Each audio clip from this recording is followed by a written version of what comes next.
then picking your strikes, you have to consider probability of touch.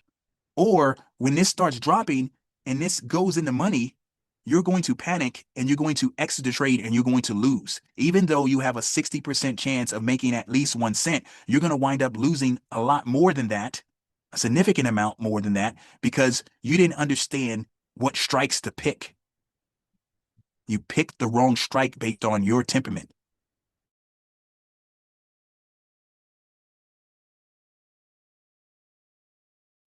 All right, so here at Dorian Trader, you guys, we believe it's three pillars to the base of options. And we try to go over these pillars often, as much as we possibly can, at least once a week on the Monday morning briefing call. But the first pillar is understanding what is the call and the put and what's happening when you buy calls and puts and rights and obligations, right? That's the first pillar. The second pillar, which we're going to go over in just a second, is the options chain. It's important to understand the options chain because that's where you're actually executing the buying and selling of calls and puts and understanding if you're in the money, out of the money, at the money, and your probabilities. And then you have the third pillar, which is the basic option strategies. You want to understand the basic option strategies because if you understand the basic option strategies, you'll be able to understand all the different exotic strategies that are out there because it's just deviations from the basic strategies. As for pillar two, the options chain, when you open up an options chain, you're going to have calls to the left, a traditional option chain, you have calls to the left, and you're going to have puts to the right. And then you're going to have these strikes, these standardized strikes that are set by the exchanges like the New York Stock Exchange, the NASDAQ Stock Exchange, the CME if you're trading futures, exchanges like that. When you're looking at the strikes, you want to understand that going up on your screen is actually going down on an option chain, and going down on your screen is actually going up on an option chain, strike price wise. Okay. But here at Dorian Trader, we always focus on the at the money line. Okay. This is the ATM. And we consider the at the money line, the baseline. We consider it the equilibrium. Everything is either going towards it or going away from it. And so we will call something that's going towards the at the money line a roll up, regardless if the strikes are actually going down in this direction. They're going down when you're going up on your screen that I just mentioned, right? We would consider it a roll up still. On the put side, when you say a roll up, yeah, the strikes are going up. So technically that's, that makes sense. But for here at Dorian Trader, to make things simple with our adjusting and things like that and understanding the options chain, we believe it's best to just say that at the money line is the equilibrium, it's the baseline, and you're either going towards it or you're going away from it. Okay. Now, it's important to understand the at the money line and where it's at. And it's very, very simple to know that, or easy to know that, because it's always where the stock is currently trading, right? Where the underlying is currently trading. So the SPY right now is trading at 738.73. So that's basically in this area right here. You have to start with the at the money line because that sets up where everything else is on the option chain. So for example, if you are at the money line on the call side and you want to know where the in the money area is at, well, that's above the at the money line on the call side. Okay, this is the in the money area, or the ITM. Below it is the out of the money area, the OTM. And then to the right, or on the put side, it's the opposite. This is the OTM, the out of the money area, and then this is the in the money area. Before we continue with the video, I just want to quickly point out, if you need any additional help, please consider joining our trading club. You can do that by clicking on the link in the description area, and you'll get a 3-month trial for a flat fee of $60. We look forward to seeing you in the trading club. Back to the video. You cannot understand the options chain at a high level or trade at a high level and not understand these components, the at the money, the in the money, and an out of money, because this is where you're going to exercise your rights. If it's in the money, that's going to be the time you exercise your right usually, or you're going to have to live up to your obligation as in the money. And then if you're going to have super high probabilities, as high as a 99% chance, that's going to be in the out of the money area. You need to know where that's at on an option chain. I want to now break down how you should consider putting on trades based on strikes. So a second ago, I was talking about the at the money line, this ATM.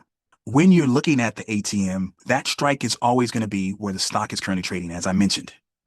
And if you're going to buy or sell there, you basically have a 50-50 shot of making money statistically at any given day, any given moment. Over time, the S&P 500 has proven that it's going to drift up, right? The market is going to drift up. But any given time frame, it's a 50-50 shot if it's going to go up or go down. And so that's how you should consider buying and selling something at the money. Technically, it's a little better for the seller and a little worse for the buyer, but just think of it as a coin flip at the money. So when you're considering your strikes, us as primary option sellers, we should be most of the time considering stuff that's out of the money in this area of the option chain, the OTM, because that's going to give us the better odds. So for example, if we're going to sell something at a 40 delta here, if we're going to sell it at the 40 delta, then it's the inverse of this. We're going to have a 60% chance of making at least 1 cent at expiration. I want you guys to understand option probabilities because this is how you're picking the strikes. Option probabilities are based on the time of expiration, not a second before or a second after. It does not mean you can't win or lose before expiration, but if you're going to hold something to expiration, your probabilities are based on that. So if we have 40 delta that we're selling at, we're going to have a 60% chance of winning at least 1 cent at expiration. Not what we received. Let's say we received $1,000. Doesn't mean we have a 60% chance of making $1,000. It means we have a 60% chance of not losing. That's what it means. If you're the buyer, then it's the opposite of that. If you're buying something out of the money, the delta you buy at is your probability of success. So in this case, it's a 40 delta. So you have a 40% chance of making at least 1 cent at expiration.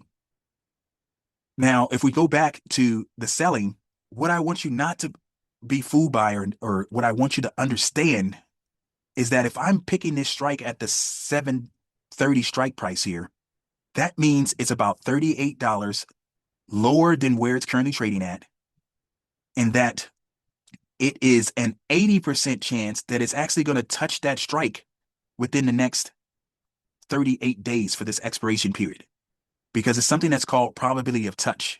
And the kind of back of the envelope, back of the hand kind of calculation is 2 times delta.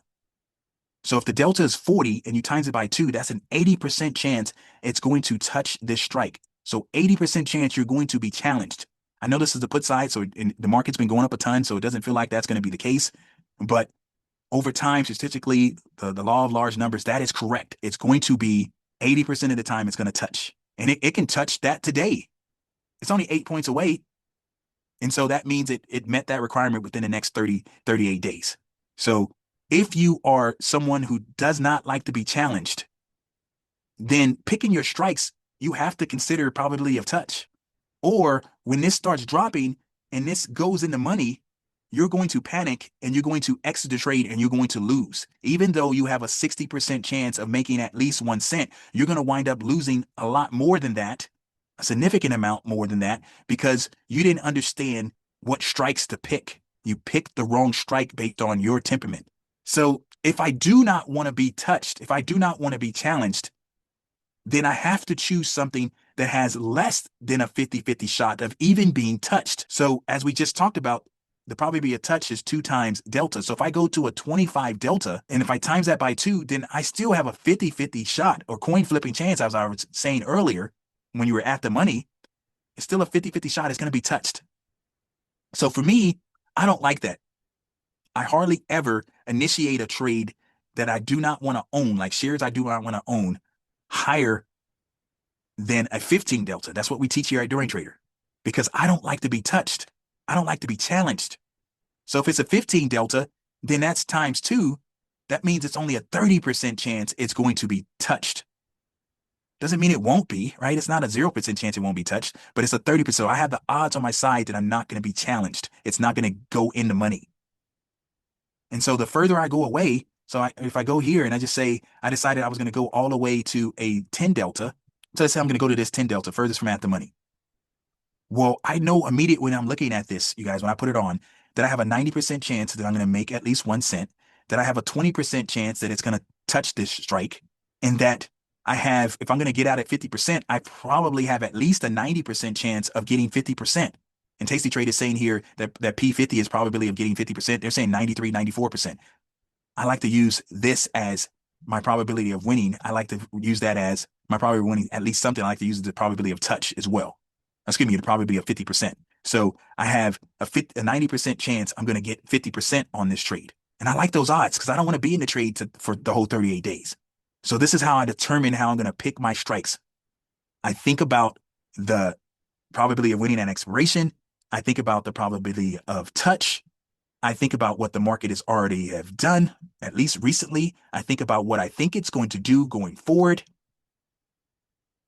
And I think about the dollar amount that I'm going to be receiving when I'm selling it, right? Is it worth it? Am I collecting enough due to the risk and the time I'm going to be in the trade?